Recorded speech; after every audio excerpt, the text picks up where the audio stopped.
Hello everyone, LMPF1 Racer here, back for the next video for the Forza 6 Mobil 1 car pack review. This is obviously part 2. In the first part we covered the Chevy IndyCar, the Ferrari 250LM, the 1988 Holden Commodore, and the Koenigsegg 1.1. In this video, starting us off, we have the 1991 Mazda RX-7.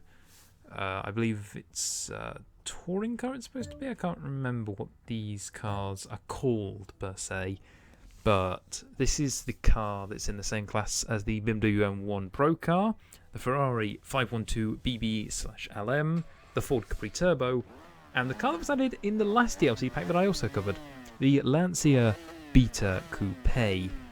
So this is a part of a growing series for some reason. It's growing, group of cars I should say, that's growing on Forza Motorsport. I'm okay with that actually, because these cars are fairly good to drive. I've driven most of these cars, and going over them, the BMW and the Ferrari are fine. I haven't driven the Ford much, so I'll need to do that. And then I also have driven the Lancia, obviously, in the video of the eBay Motors car pack, and in that video you may have remembered that I was coming out of Eau Rouge, and the back end had a major slide coming out of it, so it wasn't the most stable. It's a bit more of the same with the RX-7. It's quite unstable at the rear, and the front was quite pokey, and obviously the speed was alright, so it's kind of all these cars all the cars formerly mentioned have, near as makes no difference, they're nearly all the same. There's just that odd tenth every now and then that will separate these cars.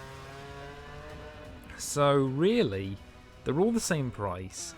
They all have near as makes no difference the same performance, but I'd recommend probably the BMW M1 Pro car or the Ferrari 512BB/LM just for that extra stability, because it just really does help with these cars. You can see here, granted I went a bit wide on the grass, but again I had a bit of a slide there. It's just over the lap, you can see it wobbling about, so not that good. Moving on, the second to last car in the pack, the Mercedes C63 S Coupe. This is an B-class car, near the top of B-class at 597. The Mazda, actually I should have mentioned, I've got the Mazda, BMW, Ferrari, Ford and Lancia. They're all at S795, so that's that. And this one's B597. So it's near the top of B-class, so you can't really have many upgrades for this car, but it does reflect in the performance. I tested this car at Hockenheim, and down the main straight I was touching about, I think the maximum I got was 100 and mid-150s from what I remember. I think that was as much as I got out of the car, but that's still a lot. And it handles pretty well as well. Is he wondering about the paint with the stripe running across? This is just a paint that I grabbed off the storefront because stripes. Just stripes on cars, they just work, you know. But yeah, what can I say about the car? It wasn't the most stable at the rear, although it handled fairly well, even though it feels a bit heavy. The car feels a bit heavy, so you'll have times like that where the car will run wide, but it does manage to pull itself back in just about. Although, on this particular recording, on the next lap, which I don't have any footage for, the car did go a bit too wide off the track, and I ended up on the grass. And this one, I missed my braking zone, so that I had to use the brake and the handbrake at the same time to try and slow it down, and it didn't exactly work too well. Also, considering actually, yeah, so just quickly, so the Mercedes, you can't do any upgrades to it, but it is already lightning quick, I'd say, for B class. This is lightning quick already, so I don't think you need to do much to it. But I would actually notice something, actually, just considering, I'll just fill a little bit of time before the final car. The Monza recording that I did, It's obviously, it's Monza. It's hot. It's in Italy. The Tifosi end up going there every year for the Formula One and generally for supporting Ferrari. Why are there bridges around the circuit that have McLaren sponsorships? Because, correct me if I'm incorrect, but I'm pretty sure McLaren are Ferrari's biggest rivals, correct? So why would they put one of their sponsorships on the bridge? Maybe want to rethink Turn 10. Just honestly, it's just ridiculous. Just why would you do that? Honestly, it's like trying to advertise a pink Nissan Micra at a rugby game. Moving on. Yeah, so the final car now is the Plymouth Fury. This is a D-class car, I think, or is it E? It's either E or D. I think it's E. I said that in the last one, there's always that one stupid car and you just think, why did they put this in the pack? Why was it introduced to the game? Why does it exist? Does it just exist so they can take the mick? But, I don't know. This one isn't... It's not brilliant, but I don't think there's anything about it that immediately screams out that it is kind of, oh my, why on earth was this here? Just... what were you thinking, guys?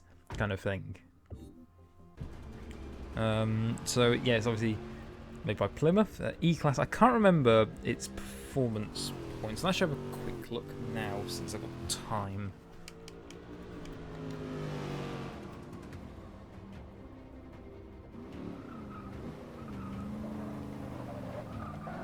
Okay, there we go. It is a D-Class car, sorry, at 322. And this car's made in 1958. It's certainly an improvement on the previous Plymouth, which was the Prowler, which is the car that I said was the really stupid one. So, yeah, for a D-Class car, I think this was actually pretty good. It handled pretty well. It was able to get the power down pretty well. I'm not sure if it was as good as the Holden, but considering the size of it as well, it was really good. Specifically around Laguna Seca, it's not an easy track. And it handled it really well. You can just see on the cameras, there's no horrible, there's no understeer, there's no terrible oversteer. There's a bit here, I think, because the fast right left-hander. Actually, no, there wasn't. It was just flat. It was just really good, actually. Obviously, now we're coming up to the corner that has put Laguna Seca on the map and is going to keep it there. Up to the corkscrew. Hard on the brakes, down the left, into the right. You can see just how much the suspension is working on that corner, just how much it lifts off on the right-hand side. So, yeah, this car's in D-Class. Obviously, it's the same class as the Commodore that I held very dear earlier. I don't think it's as good as that. I'd prefer the Holden, to be honest. So, yeah, thank you for watching this second part. There's going to be one last video coming on this, just for a bit of fun. So yeah, thank you all very much if you watched both parts. I'll leave a link to part 1 in the description. I'll see you all next time. Goodbye.